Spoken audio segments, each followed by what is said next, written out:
Hello, everybody. Welcome to The Opening Act, a podcast interview show with me, your host, Brandon Hilder. Today's special guest is Jake Hieb. Jake is in the band Take No SHT. Jake, how are you doing? Good. How are you? I'm doing pretty good. It's been a good day. Yeah. So, Yeah, a little cold, but that's how it is. That's what you get when you live in Montana, yeah. Always frosty and cold this time of year, but I mean, at least you get to ice fish and stuff like that. That's right. Yeah. So, let's go ahead and kick this off. Tell me a little bit about Take No SHT. What kind of music do you guys do, and like when did it start?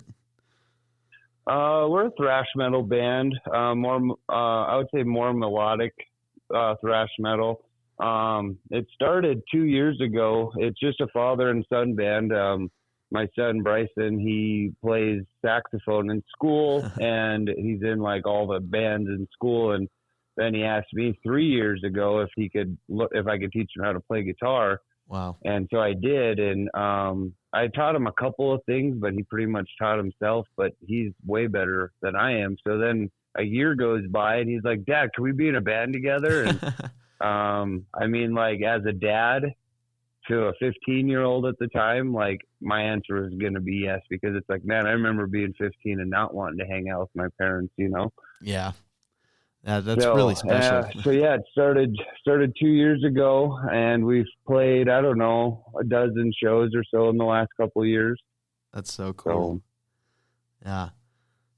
Things like that are so special. Me and my brother, it's not really an official thing, but we've gotten and played for a show together. So I get what you mean when it's like playing with the family members. It's really cool. Yeah.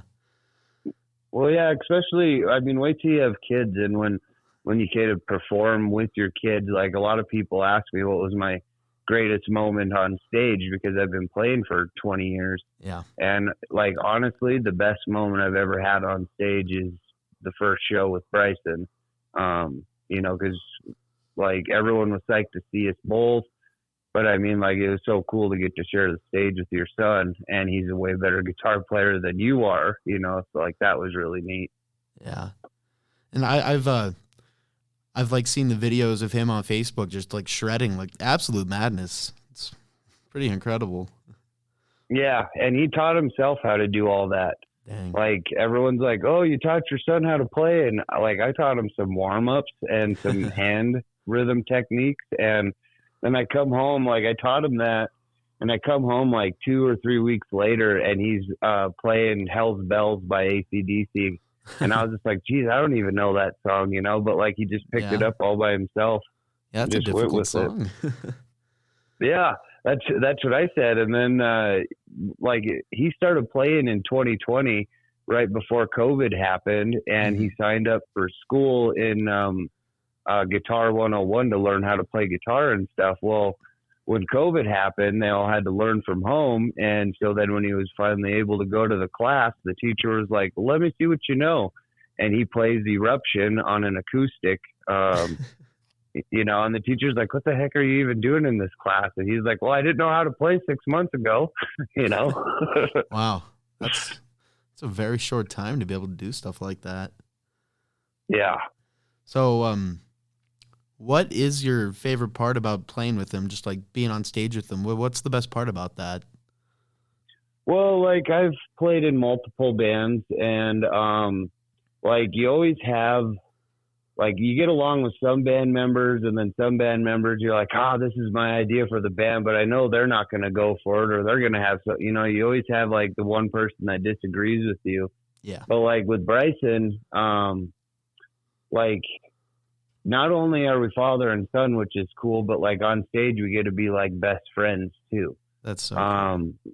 You know, like, he looks up to me because I'm his dad, but like when we're both on stage, and obviously he's way better than I am, but like, he just really enjoys being on the stage with me, and it's like I get the same feeling for him too, even though he's in another band, Aquavaria, and he gets to perform, but like, the first time he got to perform heavy metal wise, it was just me and him, and like, just the adrenaline rush and the feel of being on stage he's never felt that before. And so like, I think he really enjoys that. And I do as well with him, you know? Yeah. Oh, that's so cool. So, when did you first like discover your love for music?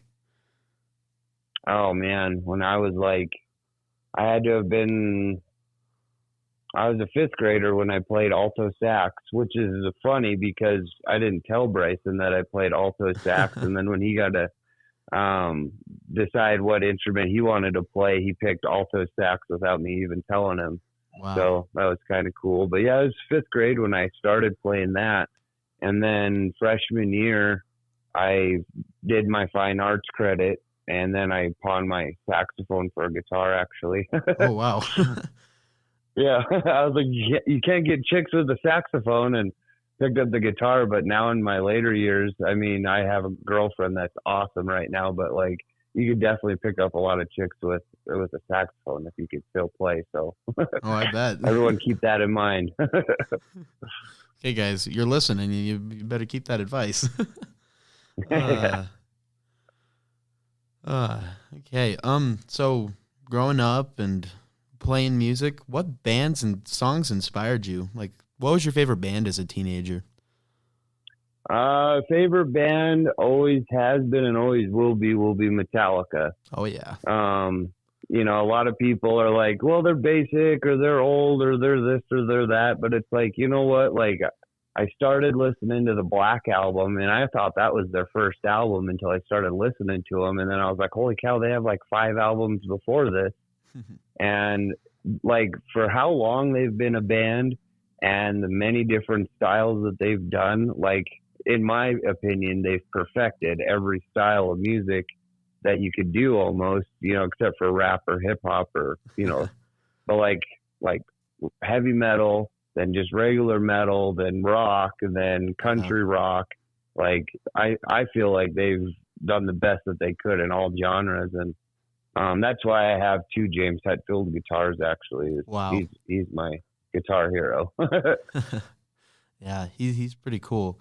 He was it they're out of San Francisco? Is that what it is? I can't remember. Yeah, him and Lars started in San Francisco. Yeah. Yeah, and I guess they were the only 2 guys in the papers. You know, you have like your classifieds or your Craigslist or whatever, and they were the only 2 guys in the heavy metal part. Wow. And so then one of them called the other one. I think James called Lars and was like, hey, we should get together and jam sometime. Yeah. Yeah. Most of my family's from the Bay Area, so music like that and Metallica especially, very big with my dad and stuff. So yeah, they're pretty awesome. Yeah. Yeah. So now that you're playing music with your son, what is your favorite band to listen to together? Favorite one together, it would be Metallica, Megadeth. I mean, he likes Death. Pantera is another one that we like to listen to, but he likes Death and he likes like Suffocation, Cannibal Corpse. Wow. There's one band, I think they're from South Africa, called like Volvadina or something like that. But they're really good. I've never heard of them, and he's like, Dad, check it out. Yeah. So, let's see. So, what is your favorite part about playing like the live crowds and things like that? Also, do you have like a favorite school appropriate concert story?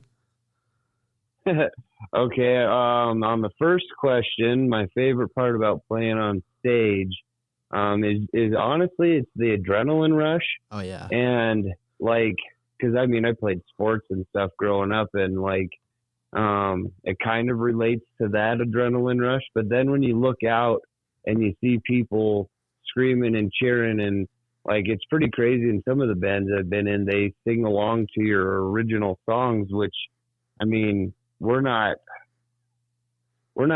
famous by any means, but when you have fans in different towns that sing along to your songs that are your own original songs, like, that's a great feeling, you know? And, I bet. Like, I mean, just getting to see the smiles, like, I know we play heavy metal, but the amount of like smiles and hugs and just love in the room when we play, it's just amazing to see all that. Yeah. Yeah, I bet. And as far as like a touring story or something, let's see. Well, I think you should know, like, I'm 13 months sober now, Yeah. but so there's a lot of stories and stuff that's happened during all of my playing. Like, well, I mean, let's see. I mean, I've shared the stage with many bands, Tantric, Hemlock, Wow.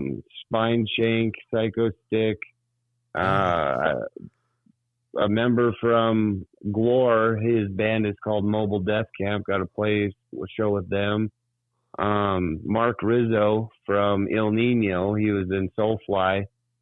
He comes over to Montana every, like, once or twice a year, and we usually go on a little tour with him.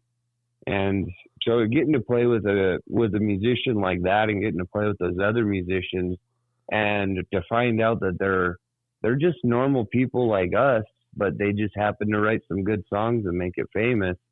Wow. But like, to get to play shows with them, and then when you get compliments from guys that you looked up to, you know, like, I mean, getting to play with Mark, when it all first came about, like, I thought it was a joke. Like, his manager was like, "No, Mark's going to come over and play a couple of shows in Montana. Can you help put them together?" And I thought it was a joke. And then Dang. I was like, "You're telling me one of the guys that I've been watching play guitar for 20 years is going to be riding in my truck with me, and like, we get to play shows with him?" You know, like, that was crazy. That's so cool. And then, yeah, you know, and like, I got to take him to a lot of cool places here in Montana, and like, it's really neat to, like, I could send him a message on Messenger right now, and he would respond back to me. Like, it's like instantly. So, I Wow. mean, it's really cool to be able to be that good of friends with like one of your guitar heroes. And the more important thing is I kind of pushed him to be friends with my son, because, I mean, the first 3 days on tour that we went on, I was pretty much his roadie, and I got to play a couple songs with him on stage. But you know, we developed our friendship there. And then when we got to Great Falls, where I live, he was like, "Man, you haven't asked for a picture. You haven't asked for an autograph. This whole time you've been driving and buying me food and coffee and stuff." And I was like, "Dude, I just want you to jam guitar with my son for an hour." And he was like, "Okay, deal." And so then him and Bryson created their own friendship. And like, as a dad, like, that is so cool, getting to see one of your guitar heroes and your son jam. Wow. And like, they're friends. Like, they can call each other, they text all the time. Like, it's pretty cool to see that. Wow. I can't even imagine having a strong friendship like that with somebody Yeah. that cool. Wow. It's really cool. Yeah, and he's offered. He's like, "If you ever want to come and do New York," he's like, "I live over here, and I'll come pick you up in my Humvee, and I'll show you New York." And I was just like, "What?" Do it. No. Yeah, and so I'm trying to find a time to go over there and do that. Like, I think that would be a blast. But it's still like, I mean, and he's got his like 3 or 4 bands that he's in, that Rizzo's in, and so he's constantly on tour playing, and so it's kind of hard to find a time to Yeah. go over there to do that. But I mean, he offered, which was pretty cool. Yeah. So Just to have that offer, that is really cool. Wow. yeah. Yeah. So out of all the venues that you've played in the concerts that you've done, what's been your favorite venue to play? Well, that's like two. I have two answers for that, because Okay. like, as far as like being able to play on the same stage as like Nirvana and Pearl Jam and Jimi Hendrix, my band played in Seattle one time at the Central Saloon. Wow. And yeah, like, that was the main bar for when those bands played. So like, I got to play on that same stage. So that was probably the coolest thing I've ever done. You know, playing on a stage, the sound sucked. I mean, like, so that's the second part of. My other favorite place would probably have to be, Hieb. like I put on Freakers Ball every year here in Great Falls. Mm-hmm. And so like we usually always have good sound there at that stage in the event side. And then like Metal Fest up in Kalispell, I've played 4 or 5 years. And every time we go up there, it's always a killer time. And then of course Missoula with Top Fest, I've played all 3 Top Fests, and I mean they always have really good sound over there too. And so the first question, coolest place I've ever played would be the Central Saloon, because of the band that I got to, they played on the same stage years ago, obviously, and then sound wise, just these local places. Well, and then you develop friendships with the sound guy. And so then he knows how your band is supposed to sound. And so then it's a good night for everyone, Yeah. Speaking of like the Top Fest and the other fests in Missoula, the one in California that you guys did, what does that mean to you to be able to just go be parts of these big festivals and go have fun and go play for people? Like, what does that mean to you as a musician? Well, as a musician, like, first off, I'm always so thankful because, like, on all those festivals and stuff, especially festivals, the people that are putting those shows together, they usually only pick bands that are good. Now, I'm not saying there's one band that's better than any. Like some bands are just farther along in their talent than other bands are. Like, it takes a lot of effort to even put a band together. So, but I mean, when these promoters put these festivals together, they usually pick bands that they know are going to draw a crowd, or that they know the crowd's going to enjoy, and not just go walk away and do something else, And so to get to play these festivals, like, I'm honored, and I'm honored that they, because me and Bryson, we're just 2 guitar players.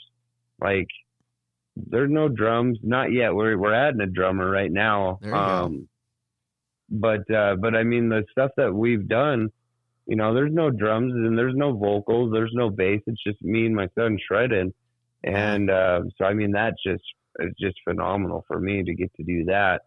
And like the show in California, long story short, I had never met any of those people. And like when I play in Montana, I can almost guarantee any show that we play, I know probably like 20 to 50 people that are there just from playing.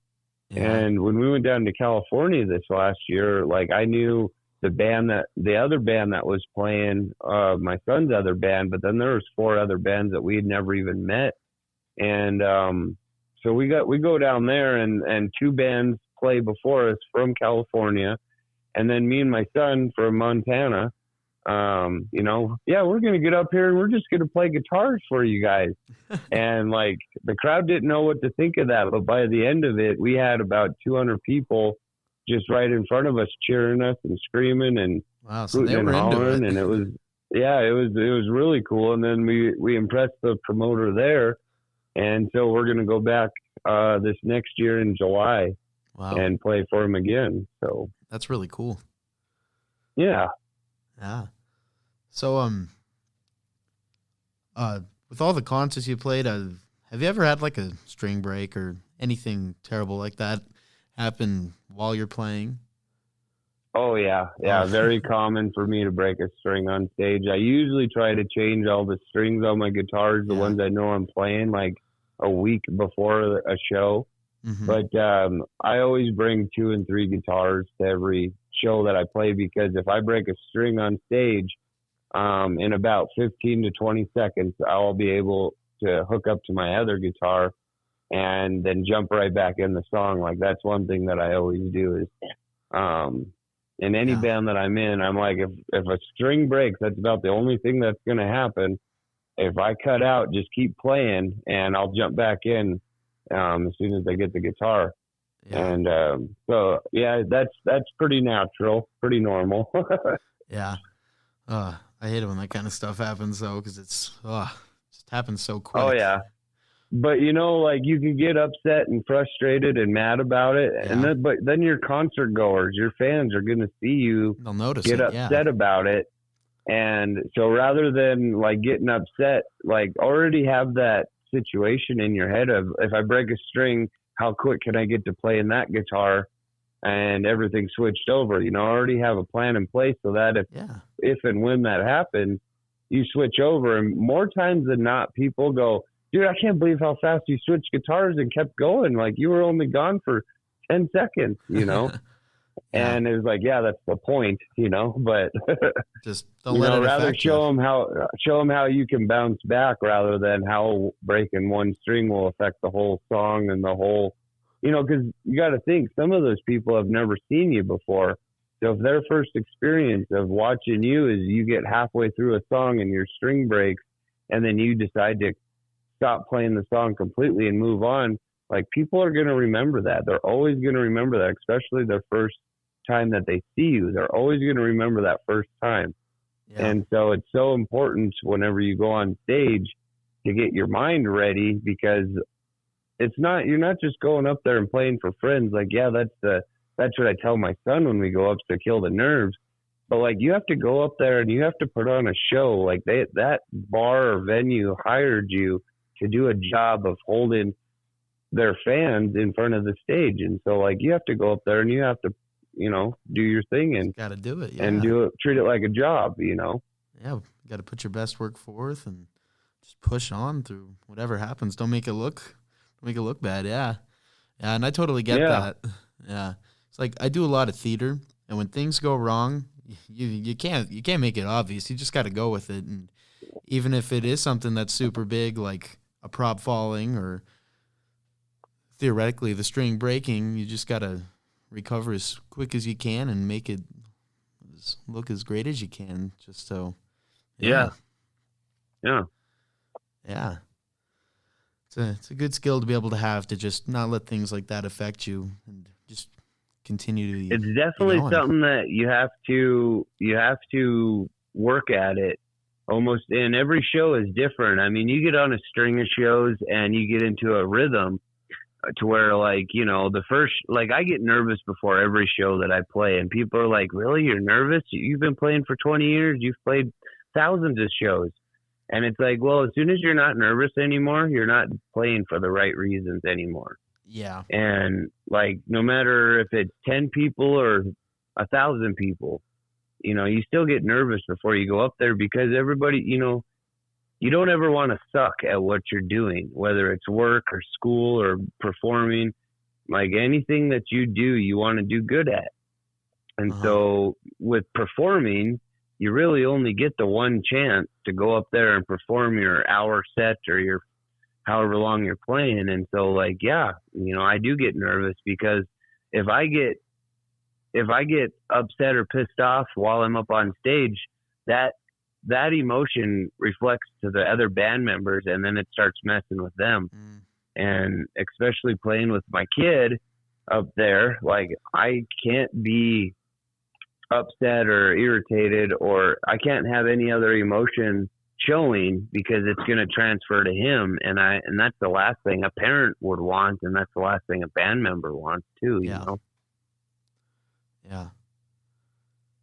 I totally get that. Yeah.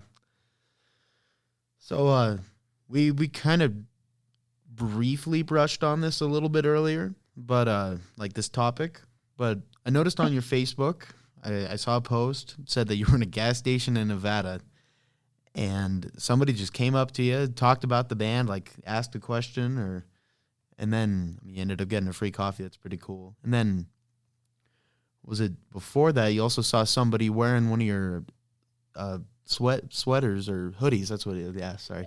One of your hoodies at a Grizz game. So how does that make you feel when people when people recognize you and stuff like that? It's pretty, it's awesome. Like, there's not another word for it. Like, nobody, like, in my opinion, I don't want people to look at me and be scared to talk to me because I'm so-and-so from this band.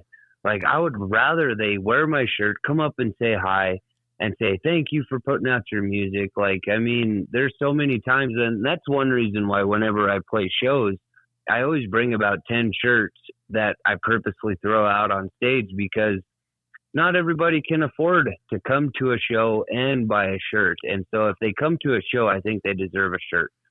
Yeah. And so a lot of times I throw shirts out or stickers out or whatever. I always give stuff away because they're going to remember that. And then, they're going to be so excited about getting that free shirt or whatever. Well, I get that same feeling when I see people out wearing my shirts, like when the fair comes to town or at the Grizz game, or even, the time in Nevada, that guy, me and my son both wear battle jackets, and like we just get out of the car and walk into the gas station to go get coffee that we were going to pay for. And the cashier, he just like looked at us and was like, "Are you guys in a band?" And we're like, "Yeah." And he's like, "I could tell that." And he's like, "What band?" And so then we started talking about it and telling him what we were doing. And he's like, "Well, your coffees are on me today. Thanks for the sticker," because we gave him a sticker. And it's incredible that people, like, they're just so excited to see us and watch us play. And just, like, it's just crazy that our music does that. And like, just to see people smiling and stuff like that is such a cool feeling. Yeah, that has to be such a cool feeling, just to have people to know you, and like you said earlier, singing along with you and just getting into it and those things. Yeah, just because like all the stuff that, like, yeah, we do some cover songs, but most of it is all original stuff. So for people to enjoy and can feel the emotion in your original stuff that you wrote, because like when I'm writing stuff, I bet you out of 50 riffs, I might like 2 or 3 of them that I'll put something together with those riffs. And like when I'm writing those riffs, I'm like, yeah, this is a song that I would really like to jam to or whatever. Or this is, I like these riffs.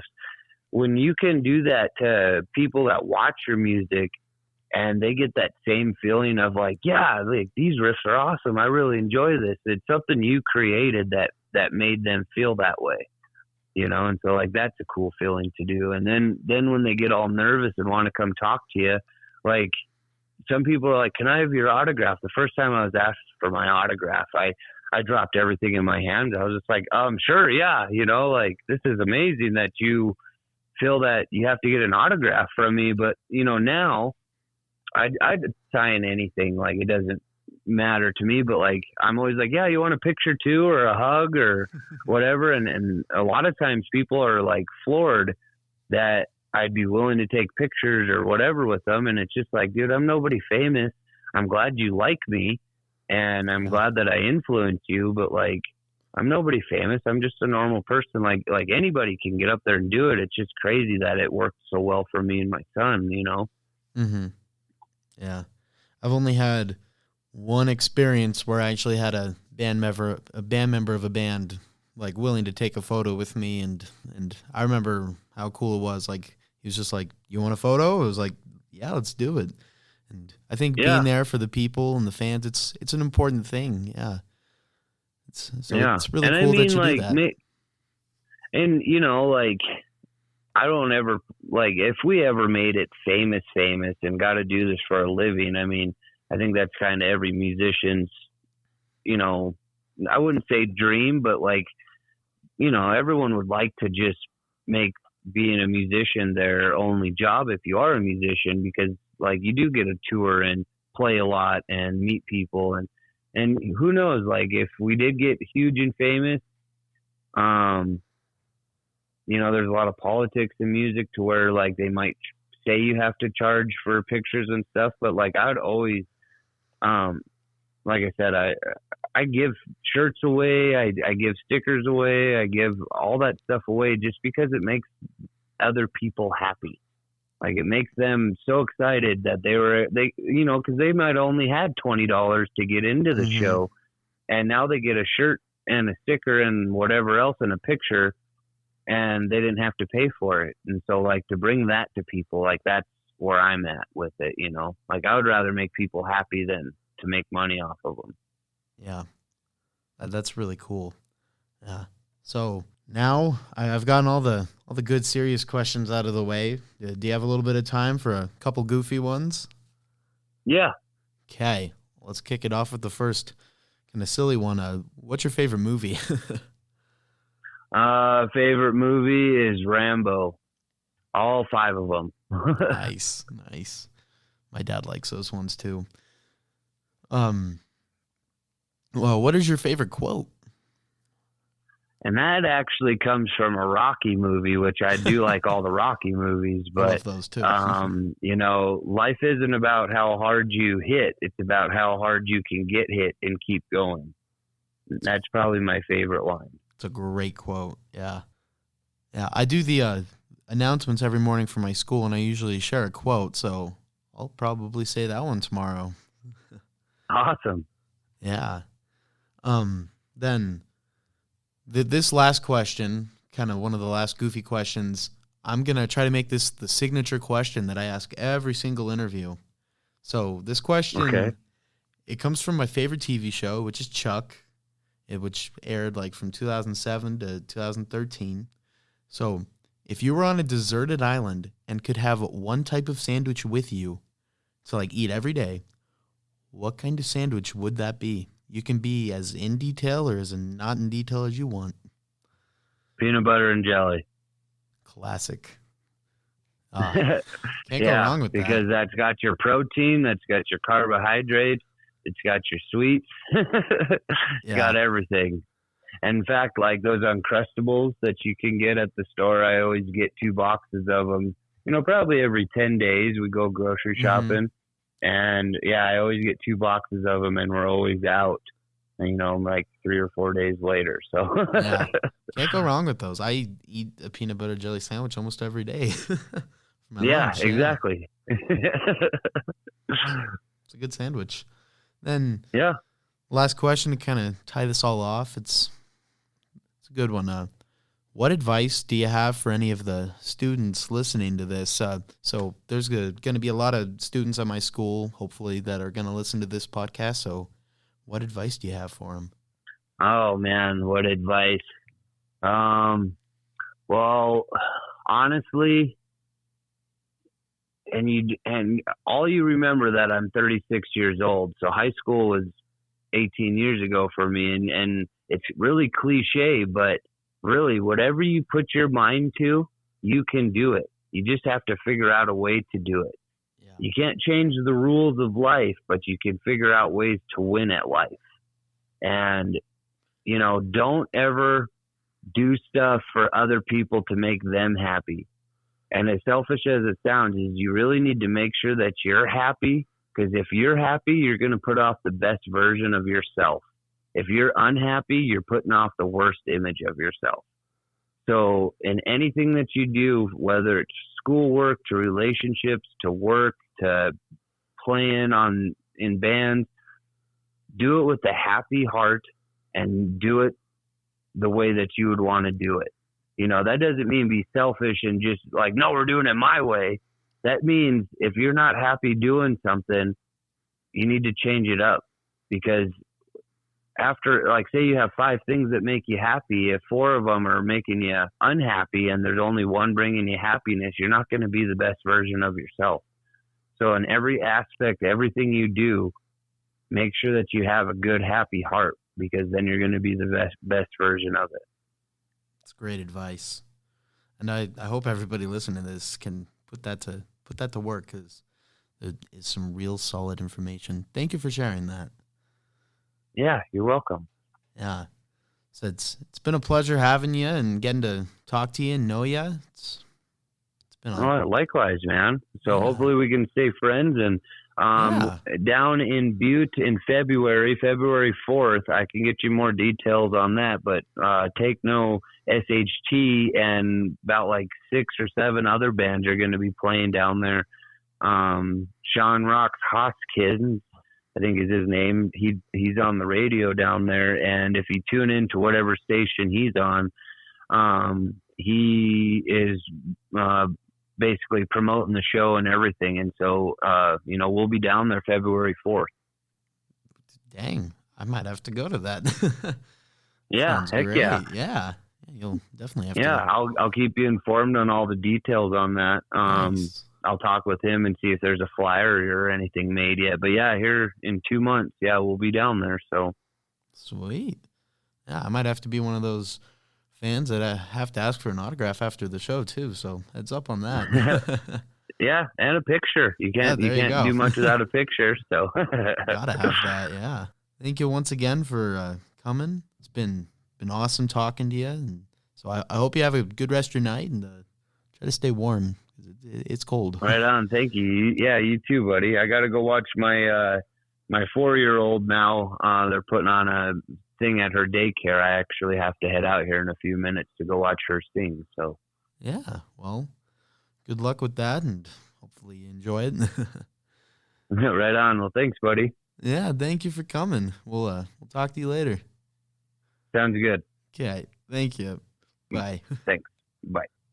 Thank you so much for listening, everyone. Before we go, I would like to say thank you to the Powell County High School for letting me use the podcast equipment. I'd like to thank Mr. McConaughey and Miss Beery and all of the other teachers here for supporting me and helping me with the podcast.